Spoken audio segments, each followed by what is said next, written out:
Lanjut aja. Nah, yang kedua ini adalah grafik perbandingan asupan rata-rata lemak per hari dengan perkiraan RDA pada perempuan. Nah, ini kurang lebih gambar grafiknya itu sama, karena perkiraan RDA lemaknya itu tidak jauh berbeda, yaitu 65,4 gram per hari. Nah, untuk angka RDA itu didapatkan dari angka IRS, di mana IRS-nya itu didapatkan dari kelas interval dengan frekuensi tertinggi, kemudian dirata-rata dan dikalikan dengan 1,2, dan didapatkan angka 65,4 gram.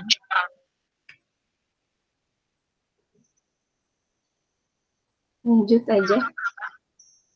Nah, yang ketiga, grafik rata-rata asupan lemak per hari dengan AKG 2019 dan RDA pada laki-laki.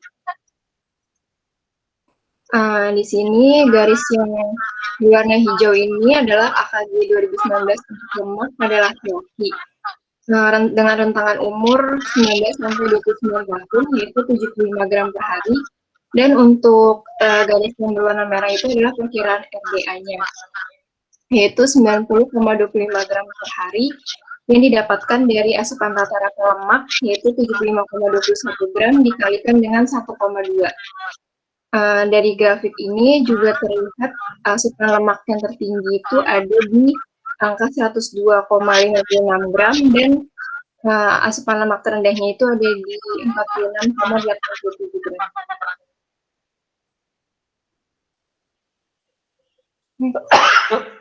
Nah, yang keempat ini grafik rata-rata asupan lemak hari ketiga dengan AKG 2019 pada perempuan. Di grafik ini yang warna merah itu tadi AKG 2019 untuk lemak pada perempuan, sedangkan yang biru itu adalah asupan lemak. Rata-rata asupan lemak hari ketiga pada perempuan yaitu 54 gram per hari. Untuk asupan lemak tertinggi, rata-rata tertinggi pada hari ketiga itu adalah 180 gram, sedangkan asupan lemak rata-rata pada hari ketiga yang terendah itu ada di angka 9,17 gram.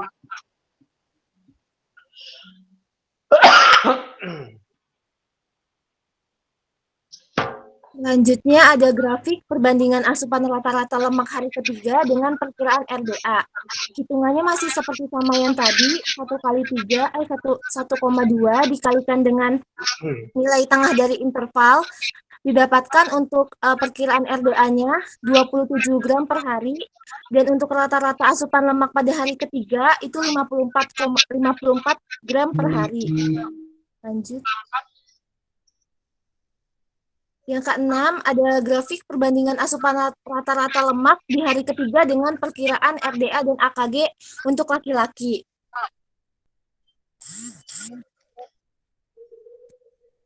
Jadi untuk AKG lemak laki-laki itu 75 gram per hari, sedangkan perkiraan RDA untuk lemak laki-laki itu 166,52 gram per hari, dan asupan lemak rata-rata untuk laki-laki 138,77 gram per hari. Lanjut.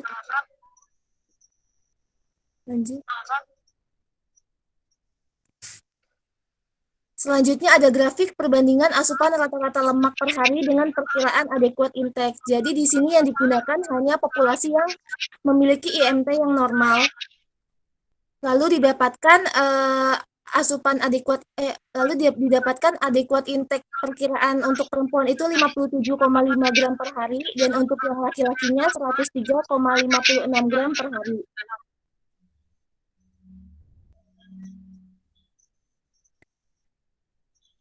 Sedangkan untuk perbandingan asupan rata-rata lemak hari ketiga, itu didapatkan untuk perempuan 58,5 gram per hari, dan untuk laki-lakinya 243 gram per hari.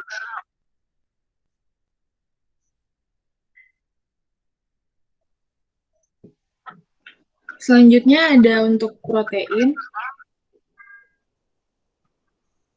Yang pertama ada mengenai IRS. Jadi di sini ada grafik dari rata-rata asupan seminggu protein perempuan di kelas B4B dibandingkan dengan nilai IRS Kanada. Untuk garis biru itu mewakili rata-rata asupan protein seminggu, garis merah adalah perkiraan IRS Kanada, dan garis hijau adalah IRS dari Kanada. Dan didapatkan untuk IRS Kanada itu adalah 46 gram per hari, sedangkan perkiraan IRS-nya adalah 51,5 gram per hari. Kalau yang tadi perempuan, yang ini adalah grafik untuk laki-laki. Untuk IRS Kanada protein laki-laki adalah 56 gram per hari dan perkiraan IRS-nya adalah 43,985 gram per hari. Selanjutnya, ini ada rata-rata asupan protein untuk hari ketiga perempuan di kelas D4B dibandingkan dengan nilai IRS Kanada. Untuk garis biru mewakili asupan protein satu hari di hari ketiga. Garis merah adalah perkiraan IRS dan garis hijau adalah IRS Kanada. IRS Kanada masih sama untuk perempuan adalah 46 gram per hari dan perkiraan IRS untuk hari ketiga dari Furtikot adalah 59 gram per hari. Dan yang ini adalah untuk laki-laki, untuk perkiraan IRS-nya didapatkan 42,82 gram per hari. Selanjutnya ada grafik untuk RDA. Untuk ini adalah rata-rata asupan protein perempuan dibandingkan dengan AKG atau rata-rata seminggu. Dibandingkan dengan AKG 2019 untuk protein yang angkanya adalah 60 gram per hari, dan untuk rata-rata asupan seminggu protein perempuan di kelas D4B adalah 51,3 gram per hari. Dan ini untuk laki-laki, berdasarkan AKG 2019, kecukupan untuk proteinnya adalah 65 gram per hari, dan rata-rata asupan seminggu proteinnya adalah 51,03 gram per hari. Selanjutnya ada rata-rata asupan protein mahasiswa D4B dibandingkan dengan RDA atau rata-rata seminggu. Jadi rata-rata seminggunya adalah 61,2 gram per hari, dan rata-rata asupan seminggu proteinnya adalah 51,03 gram per hari.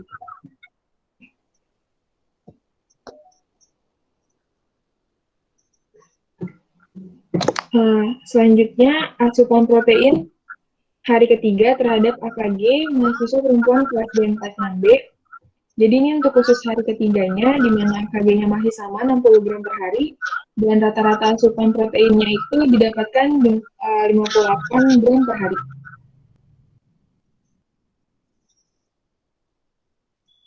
Yang ini untuk laki-lakinya, untuk rata-ratanya didapatkan 58 gram per hari.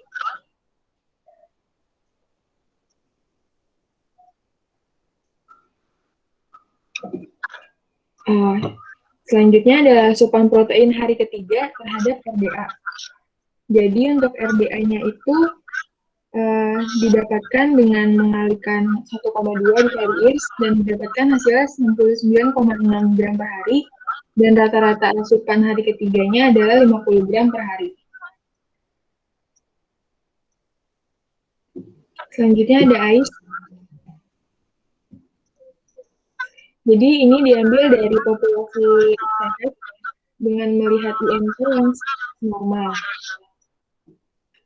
Jadi untuk AIS BRI dari Kanada tahun 2010, untuk perempuan adalah 46 gram per hari, untuk laki-laki adalah 56 gram per hari, dan berdasarkan perhitungan untuk AIS perkiraan sehari di kelas D4B-nya adalah 57,5 gram per hari, dan untuk laki-laki adalah 50,38 gram.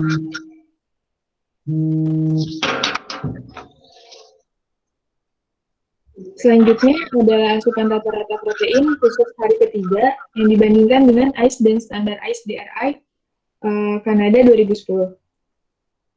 Untuk standar dari Kanadanya masih sama, dan untuk hasil perkiraan perharinya untuk perempuan adalah 42,5 gram per hari, dan untuk laki-laki 53,89 gram per hari.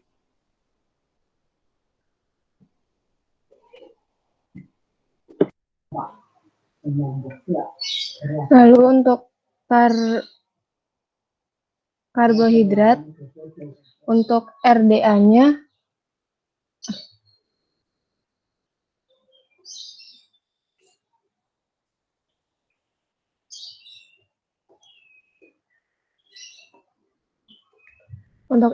yang pertama, perbandingan asupan rata-rata karbohidrat dengan perkiraan RDA dan juga AKG 2019 pada perempuan. Untuk yang warna biru ini menunjukkan AKG karbohidrat pada perempuan, lalu yang kuning ini perkiraan RDA-nya, lalu yang merah ini asupan rata-rata karbohidratnya. Jadi AKG 2019 untuk karbohidrat perempuan ini itu 300 gram per hari, lalu perkiraan RDA karbohidratnya ini 234 gram per hari, dan rata-rata asupan karbohidratnya ini untuk perempuan 179,74 gram per hari.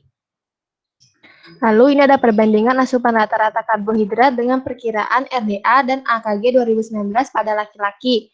Nah, dengan AKG 2019 untuk karbohidrat pada laki-laki ini itu 130 gram per hari, dengan perkiraan RDA-nya untuk laki-laki ini 237 gram per hari, lalu asupan rata-ratanya ini adalah 197,75 gram per hari. Lalu ini ada yang perempuan pada hari ketiganya, jadi rata-rata asupannya ini 187 gram per hari dengan AKG-nya 300 gram per hari, lalu perkiraan RDA pada hari ketiganya ini adalah 209,4 gram per hari. Lalu perbandingan asupan karbohidrat hari ketiga pada laki-laki ini, rata-rata asupannya itu 209,5 gram per hari dengan AKG-nya 430 gram per hari, lalu perkiraan RDA-nya itu 250,8 gram per hari. Lalu untuk yang years-nya, ini perbandingan asupan rata-rata karbohidrat dengan perkiraan years dan years DRI Kanada 2010 pada perempuan. Di sini yang warna merahnya itu menunjukkan asupan rata-rata karbohidrat, yang kuning ini perkiraan years, lalu yang warna biru ini years DRI Kanada pada tahun 2010. Jadi years DRI Kanada pada tahun 2010 ini sebanyak 100 gram per hari, dengan perkiraan years untuk karbohidratnya sendiri 195 gram per hari, lalu asupan rata-ratanya itu 179,74 gram per hari. Lalu kalau untuk yang laki-lakinya, years-nya itu 100 gram per hari, dengan perkiraan years untuk laki-lakinya itu 197,5 gram per hari, lalu asupan rata-rata anak laki-lakinya ini 197,75 gram per hari. Lalu kalau pada hari ketiga untuk perempuan ini, years-nya sama 100 gram juga, lalu perkiraan years-nya itu 174,5 gram per hari, dengan lalu asupan rata-ratanya ini 187 gram per hari.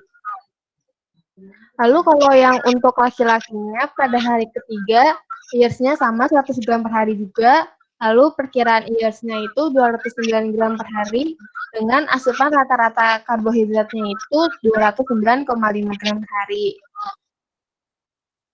Lalu kalau untuk adequate index-nya itu pada hari ketiga untuk campuran ini, di DRI-nya itu 130 gram per hari, lalu kalau AIS perkiraan sehari untuk perempuannya itu 197,5 gram per hari, sementara kalau untuk laki-laki ini 210,3 gram per hari.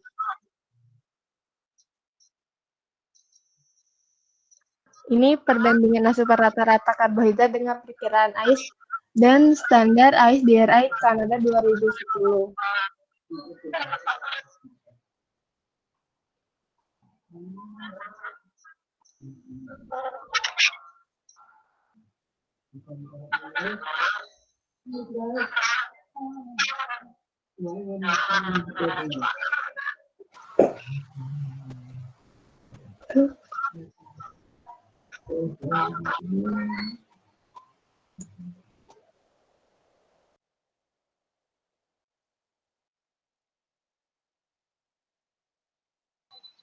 Selanjutnya kita akan membahas mengenai energi. Yang pertama itu dari RDA-nya terlebih dahulu.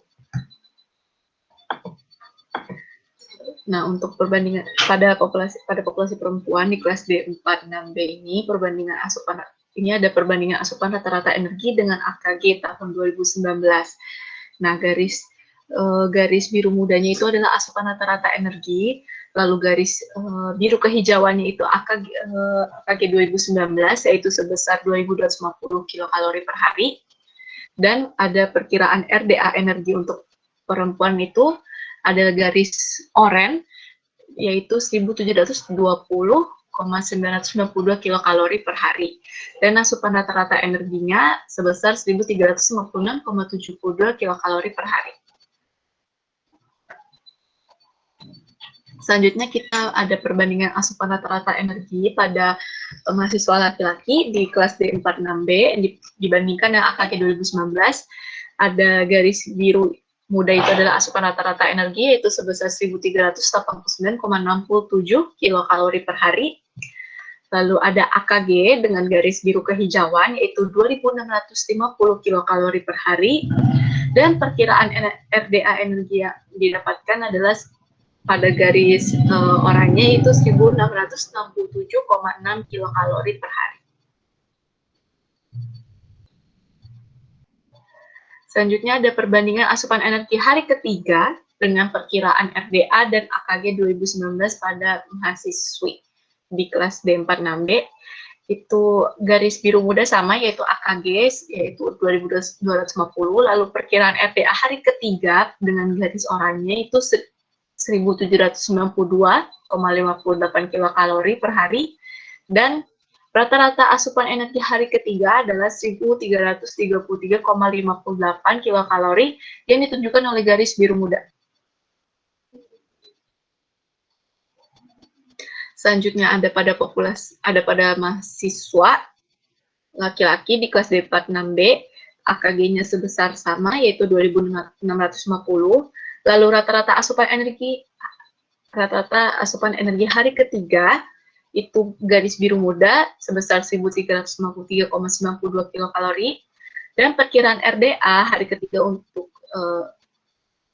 untuk energi itu pada garis oranye 1.624,10 kilokalori. Selanjutnya ada years. Nah, pada years ini kita ada perbandingan asupan rata-rata energi dengan perkiraan years untuk mahasiswi di kelas D46B.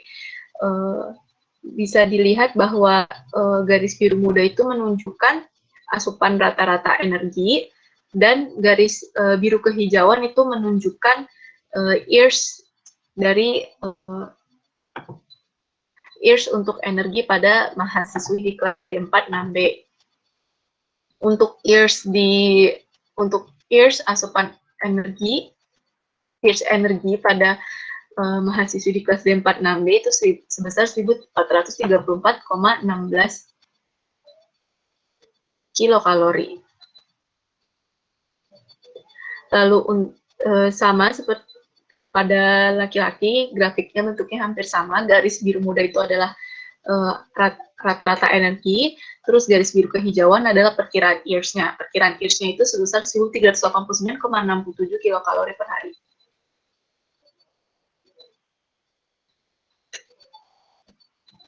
Selanjutnya, tadi sudah rata-rata, kita ke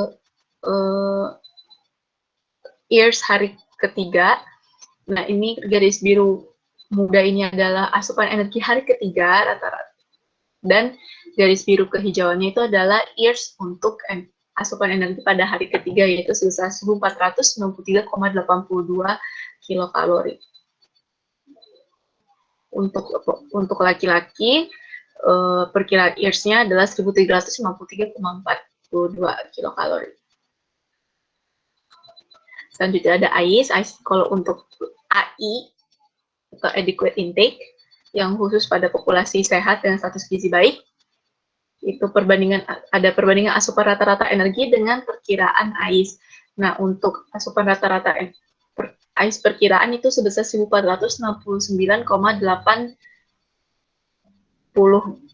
kilokalori, Dan ini garis biru mudanya adalah asupan rata-rata energi. Sama seperti sebelumnya, tapi di sini kita adalah asupan energi pada hari ketiga. Garis biru adalah menunjukkan asupan energi pada hari ketiga, dan garis biru kehijauan itu AIS untuk asupan rata-rata energi pada hari ketiga. AIS perkiraan sehari untuk perempuan itu sebesar 1127,123 kilokalori, dan AIS untuk laki-laki itu 1585,17 kilokalori.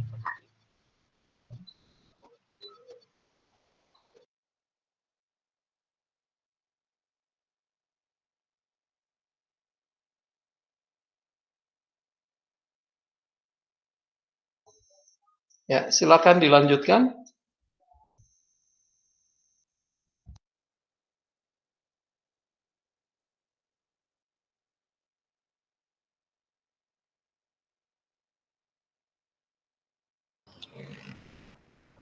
Selanjutnya untuk menghitung kebutuhan energi, ya ini ada 3 rumus, yaitu ada rumus Du Bois, rumus Mifflin, dan rumus Harris-Benedict. Nah, yang pertama itu ada rumus Du Bois. Rumus ini biasa digunakan untuk menghitung kebutuhan energi orang sehat, dan berikut adalah rumusnya. Next. Selanjutnya, di sini ada faktor aktivitas, yaitu untuk bed rest 10%, ringan 30%, sedang 50%, dan berat adalah 100%. Dan di rumus Du Bois ini terdapat koreksi umur, yaitu untuk umur 40-49 tahun adalah minus 5%, dan untuk umur lebih dari 60 tahun, yaitu adalah minus 10%. Selanjutnya untuk rumus Du Bois ini memperhitungkan koreksi tidur dan SDA atau Specific Dynamic Action. Namun rumus Du Bois ini tidak memperhitungkan usia dan tinggi badan seseorang. Nah, yang kedua itu adalah rumus Mifflin. Nah, menurut systematic review yang dilakukan oleh Yolanda Clovey dan kawan-kawan dari Department of Public Health, University Hospital Naples, Itali, persamaan Mifflin itu tepat diberikan pada orang dewasa yang sehat. Berikut adalah rumus Mifflin. Nah, jadi menurut hasil dari analisis dari systematic review di atas dikatakan bahwa untuk memprediksi resting energi expenditure secara akurat, tidak ada persamaan rumus yang dapat digunakan, namun terdapat persamaan rumus yang memiliki presisi yang cukup besar, yaitu adalah rumus Harris-Benedict dan rumus Mifflin. Nah, prediksi yang mendekati diberikan oleh persamaan Mifflin untuk tingkat kelompok yang membandingkan antara jenis kelamin dan juga persamaan Benedict untuk tingkat individu. Selanjutnya yang ketiga ini adalah rumus Harris-Benedict. Nah, rumus ini itu ideal digunakan untuk menghitung kebutuhan gizi orang sehat, tetapi bisa juga digunakan untuk pasien sakit, baik itu anak-anak ataupun dewasa. Nah, berikut adalah rumus untuk Harris-Benedict. Selanjutnya juga terdapat faktor aktivitas dan faktor stres.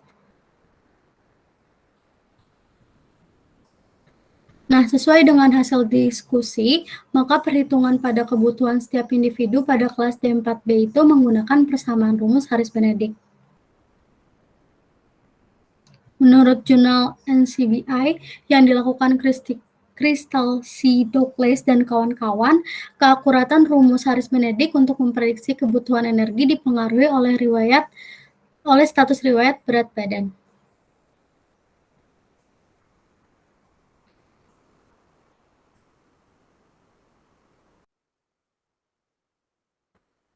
Selanjutnya akan dilanjutkan oleh Nadiatus.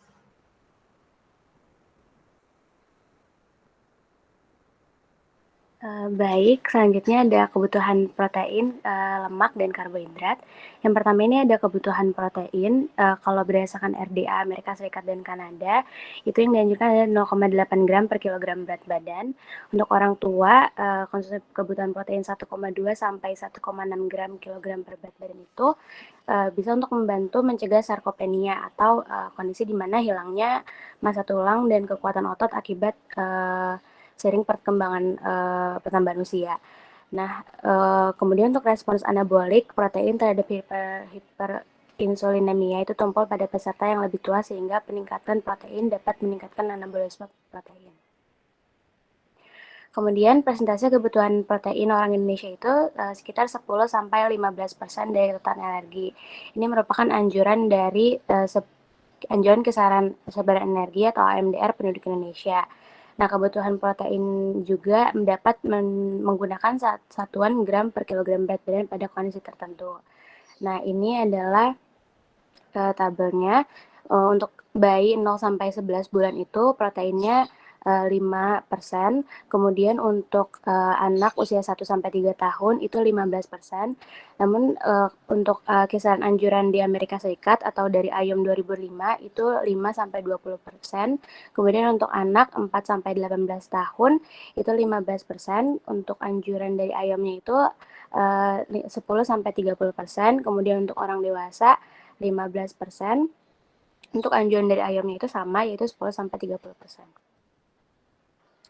Kemudian ini ada dari WNPG atau Widya Karya Nasional Pangan dan Gizi, di mana 0-5 bulan itu 9,4, 6-11 bulan itu 11,5, 1-3 tahun itu 13, 4-6 13,1, 7-9 13,3. Untuk laki-laki 10-12 tahun 13, 13-15 tahun 13,3, 16-18 tahun 13,3 juga. Begitu juga dengan 19-29 dan seterusnya. Teman-teman bisa lihat di slide. Selanjutnya ini dari buku handbook Chagi Azura yang edisi ketiga.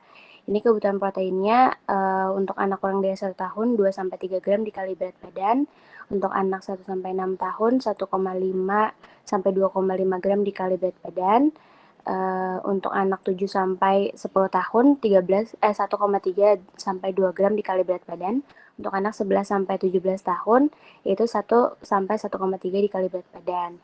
Nah, kemudian ini ada kondisi-kondisinya seperti normal, stres ringan, stres sedang, dan lain-lain. Bisa dilihat di slide. Kemudian ada contohnya, misalnya A itu kebutuhan energinya itu sebesar 1.500 kilokalori. Maka kebutuhan proteinnya adalah 1.500 dikali 15% dibagi 4. 4 ini adalah angka Atwater, lalu didapatkan hasil 56,25 gram. Kemudian selanjutnya ada kebutuhan lemak, satuan energinya itu 1 gram lemak itu sama dengan 9 kalori. Angka ini didapat dari hasil penelitian bom kalorimeter atau yang kita kenal sebagai faktor Atwater. Kalau menurut modul gizi daur dalam kehidupan edisi tahun 2017, kebutuhan lemak itu 20-25% dikali total energi. Misalnya total energinya itu 1.500, maka persen kebutuhan lemaknya itu adalah 25/100 atau 25% dikali 1.500 dibagi 9, yaitu angka Atwater, didapatkan hasil 41,66 gram per hari. Kemudian kalau menurut buku Saku Chagi Azura edisi yang ketiga tahun 2019, itu kebutuhan lemaknya 20-25% dari total energi.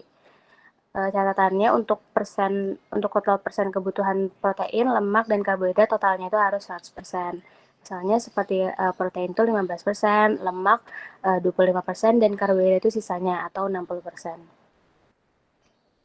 Kalau menurut buku Ilmu Gizi Dasar Sunita tahun 2010, konsumsi lemak itu sebanyak 20-30%. Di antaranya dianjurkan paling banyak 8% dari kebutuhan energi total itu berasal dari lemak jenuh, 3-7% dari lemak tidak jenuh ganda, serta konsumsi kolesterol yang dianjurkan kurang dari 300 mg sehari. Kemudian ini ada menurut Jurnal Departemen Gizi FKUI tahun 2013, anjuran proporsi energi dari lemak, karbohidrat, dan protein menurut kelompok umur. Untuk bayi 0-11 bulan itu lemaknya 55%, untuk anak 1-3 tahun 35%. Nah, ini yang dalam kurung ini sama kayak tadi, itu kisaran anjuran dari IOM 2005, yaitu 30-40%, untuk anak 4-18 tahun 30%, kalau dari IOM 25-35%, untuk dewasanya 25, kalau dari IOM 20-30%. Kemudian selanjutnya ada kebutuhan karbohidrat. Yang pertama itu ada dari modul gizi daur dalam kehidupan tahun 2017. Untuk gizi usia dewasa, karbohidratnya sekitar 60-65% dikali total energi. Dari buku Prinsip Dasar Ilmu Gizi yang diterbitkan oleh Sunita Al-Masyar tahun 2010, itu WHO 1990 menganjurkan agar 50-65% konsumsi energi total itu berasal dari karbohidrat kompleks dan maksimal hanya 10% berasal dari gula sederhana. Kemudian yang ketiga, dari buku Saku Catatan Gizi Azura edisi ketiga tahun 2019, itu kebutuhan karbohidrat 55-70% dari total energi. Kemudian ada artikel itu zat gizinya karbohidratnya itu 60%. Terus yang dalam kurung itu adalah anjuran dari ayam lagi, ini 45-65%.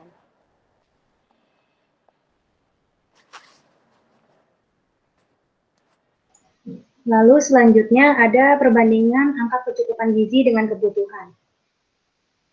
Jadi di sini ada kebutuhan zat gizi menurut kelompok umur berdasarkan angka kecukupan gizi 2019 dengan kelompok umur yaitu 19 sampai 29 tahun. Jadi untuk perempuan pada angka kecukupan gizi 2019 dengan energinya 2.250 kilokalori, 360 gram karbohidrat, 60 gram protein, dan 65 gram lemak.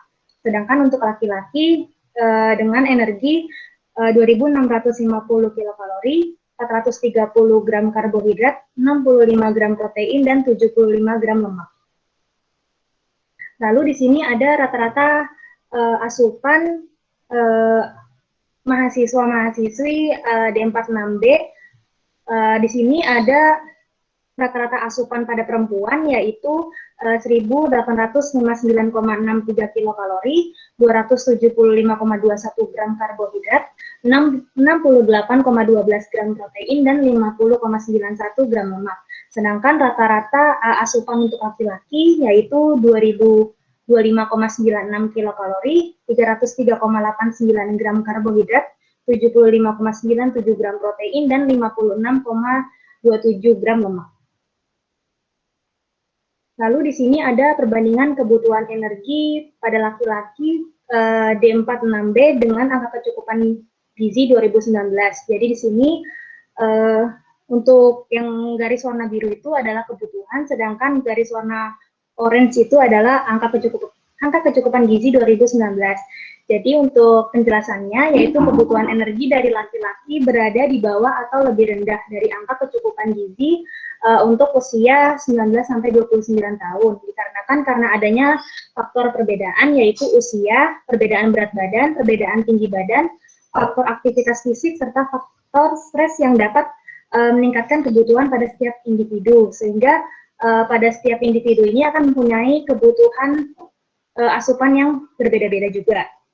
Lalu pada angka kecukupan gizi 2019 juga menyamaratakan untuk kelompok laki-laki usia 19-29 tahun dengan kebutuhan energinya sebesar 2.650 kilokalori tanpa menilai dari faktor aktivitas serta faktor stres yang dialami oleh setiap individu. Lalu di sini ada perbandingan kebutuhan karbohidrat laki-laki D46B dengan angka kecukupan gizi 2019.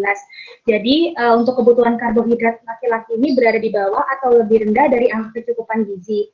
Pada angka kecukupan gizi juga sama menyamaratakan kelompok laki-laki dengan kebutuhan karbohidratnya sebesar 430 gram dengan perkiraan persentase sebesar 64,9% dari total kecukupan energi per hari.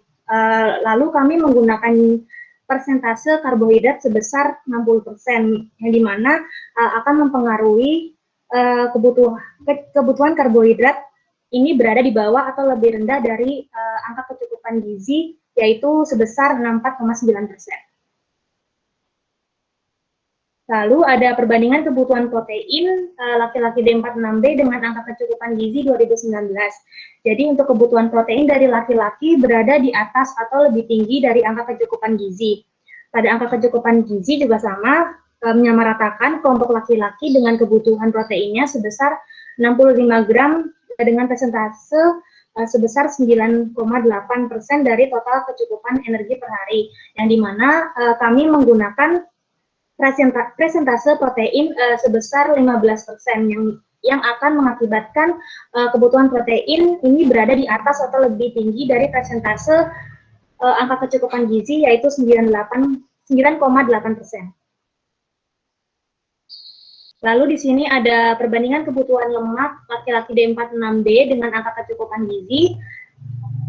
Di sini untuk kebutuhan lemak dari laki-laki berada di bawah atau lebih rendah dari angka kecukupan gizi. Pada angka kecukupan gizi juga sama, menyamaratakan kebutuhan lemaknya sebesar 75 gram dengan persentase sebesar 25,4% dari total kecukupan energi per hari, yang dimana kami menggunakan persentase kebutuhan lemak sebesar 25%, yang mengakibatkan kebutuhan lemak asupan ini berada di bawah atau lebih rendah dari persentase angka kecukupan gizi sebesar 25,4%. Lalu untuk perbandingan kebutuhan energi perempuan D46B dengan angka kecukupan gizi juga sama seperti laki-laki tadi, bahwa rata-rata kebutuhan energi dari perempuan berada di bawah atau lebih rendah dari angka kecukupan gizi. Dikarenakan juga sama, tadi ada faktor perbedaan, usia, berat badan, tinggi badan, faktor aktivitas fisik, serta faktor stres yang dapat dipengaruhi oleh setiap individu. Nah, pada angka kecukupan gizi juga menyamaratakan untuk kelompok perempuan, yaitu dengan kebutuhannya sebesar 2.250 kilokalori, tanpa menilai perbedaan faktor aktivitas serta faktor stres yang akan dialami oleh setiap individu. Lalu di sini ada perbandingan kebutuhan karbohidrat perempuan D46B dengan angka kecukupan gizi. Jadi pada grafik ini diketahui bahwa rata-rata kebutuhan karbohidrat perempuan ini berada di bawah atau lebih rendah dari angka kecukupan gizi. Nah, pada angka kecukupan gizi juga sama, menyamaratakan kelompok perempuan dengan kebutuhan karbohidratnya sebesar 360 gram dengan perkiraan persentase sebesar 64% dari total kecukupan energi per hari. Lalu untuk perbandingan kebutuhan protein perempuan pada angka kecukupan gizi 2019, diketahui bahwa kebutuhan protein perempuan ini berada di atas atau lebih tinggi dari angka kecukupan gizi, yang dimana pada angka kecukupan gizi ini pada kelompok perempuan ini mempunyai kebutuhan protein sebesar 60 gram dengan perkiraan persentase sebesar 10,6% dari total kecukupan energi per hari. Lalu untuk perbandingan kebutuhan lemak perempuan D46B dengan angka kecukupan gizi, diketahui bahwa rata-rata kebutuhan lemak dari perempuan ini berada di bawah atau lebih rendah dari angka kecukupan gizi. Pada angka kecukupan gizi, pada kelompok perempuan usia 19-29 tahun, kebutuhan lemaknya sebesar 65 gram dengan perkiraan persentase sebesar 26% dari total kecukupan energi per hari. Ya, sekian presentasi dari kelompok 8 dan 9, perwakilan dari kelompok 1 sampai kelompok 7, kurang lebihnya mohon maaf. Wassalamualaikum warahmatullahi wabarakatuh. Baik. Terima kasih. Masih ada yang mau ditambahkan? Ada lagi informasi yang mau ditambahkan sebelum kita bahas? Tugasnya hanya ini ya? Sudah ditampilkan semua? Sudah? Oke. Coba kita ini dulu amati satu persatu apa yang saudara buat. Yang pertama itu ya, jadi saya coba lihat yang terakhir dulu ya. Jadi yang pertama mau kita bahas adalah yang terakhir. Biasanya kalau yang terakhir juga ya udah lupa saya. Yang pertama saya udah ingat ya, karena nggak mungkin saya catat semua. Pertama gini, yang di tugas terakhir itu bagaimana sebenarnya saudara membandingkan ini dulu, menghitung energinya dulu. Ada beberapa cara tadi yang digunakan. Nah, saya ingin tanya, saudara pada saat praktek ya gizi klinik atau apalah namanya di menghitung diet ya, Saudara menggunakan rumus yang mana?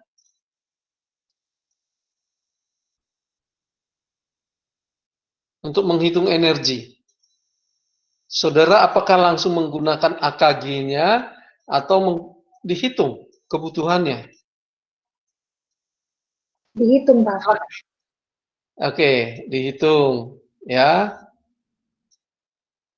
Rumus mana yang saudara gunakan untuk menghitung? Haris Benedik, Pak. Haris Benedik. Oke, baik. Udah, kalau mau melihat ya, mencermati apa yang saudara presentasikan, ya, baik PPT-nya maupun yang menyampaikan itu udah cukup, udah baik ya, udah bagus ya. Nanti kontennya baru kita nilai ya. Jadi artinya bagaimana ini dibuat ya, gambarnya dan lain sebagainya. Kemudian bagaimana menyampaikannya, bisa ditangkap, mudah ditangkap atau tidak, itu saya nilai itu sudah baik ya. Tapi kita coba membahas satu persatu dulu ya, gitu. Kemudian saya ingin tanya, bagaimana ini contoh di slide ini, bagaimana saudara menggambarkan garis kuning sehingga dapat garis itu rata ke situ. Ayo, siapa yang mengolah ini?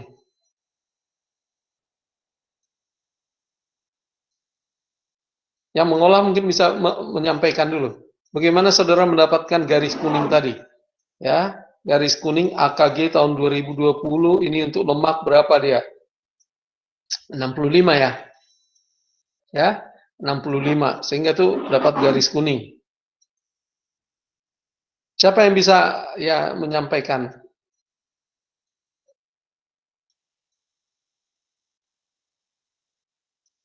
Yang mengolah ini siapa sehingga dapat gambar ini?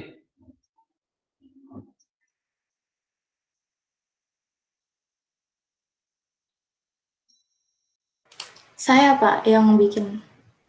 Oke, bagaimana saudara mendapatkan garis kuning tadi? Isma.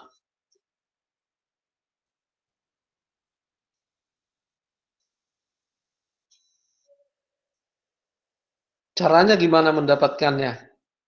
Kan hanya tahu 65 dia.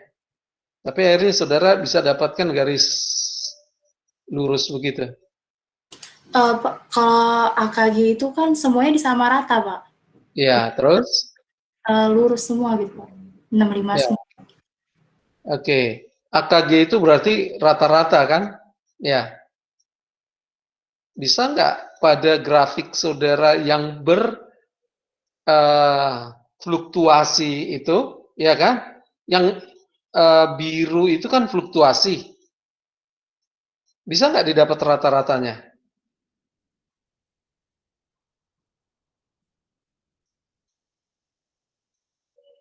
Ya. Bisa nggak didapat rata-ratanya? Yang garis biru tadi udah disebutin rata-ratanya, Pak. Ya, saya tanya, bisa nggak dibuat garis rata-ratanya? Rata-rata. Ya, saudara nggak memperhatikan pertanyaan saya. Garis kuning itu saudara katakan 65 sehingga dibuat 65 semua. Dapatlah grafik yang warna kuning kan gitu ya. Sekarang pertanyaan saya, yang fluktuatif itu kan individu. Ya. Saudara bisa mendapatkan rata-ratanya kan? Bisa digambar juga kan rata-ratanya. Ya. Jadi tetap ada yang fluktuatif, ada yang garis lurus juga sehingga bisa kita lihat kesenjangannya. Dari kesenjangannya ini kita bisa tahu berapa persen dia di bawah AKG-nya. Itu maksud saya. Paham? Paham ya? Jadi kalau yang fluktuatif itu seperti itu, kemudian Anda bandingkan dengan yang kuning, cara pandang orang sepertinya yang kuning ini adalah rata-rata dari yang biru tadi. Ya, oleh karena itu, saudara tarik lagi untuk yang biru itu rata-ratanya berapa? Kemudian jarak antara rata-rata yang biru ini dengan yang kuning itu berapa persen? Saudara bisa menghitung cara matematik. Bisa paham sampai di situ? Ya. Oke, itu ya. Jadi itu yang tadi yang perlu kita lihat ya. Ya pertama gini, akhirnya saudara pelajari. Saya nggak tahu apakah sebelumnya saudara sudah membuka tadi. Tolong ditayangkan dulu tadi menurut jurnal apa tadi NCB apa yang disebutkan tadi. Tolong dibuka dulu. Ada tadi itu saya lihat itu. Ya. Ada di tulisan seperti itu saya baca tadi ya. Menurut jurnal apa itu NCB ya, tadi disebutkan ya. Menurut tadi ada tulisannya itu. Menurut apa? Jurnal NCBI kalau nggak salah dia tuliskan. Coba dilihat-lihat ini supaya ada tulisan tadi itu.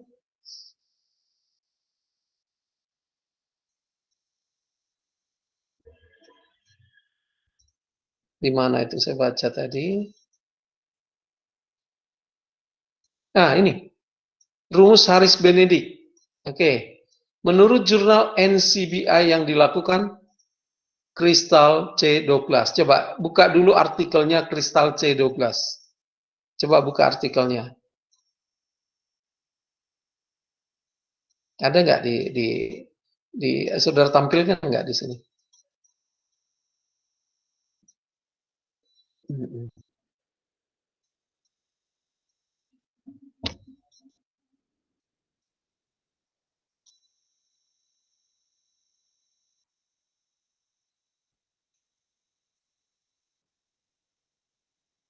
Crystal C. Douglas. Ada di sini kan tadi ditampilkan kan itu ya? Coba di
saudara lihat dulu jurnalnya apa, ya? Apakah benar nama jurnalnya NCBI, ya?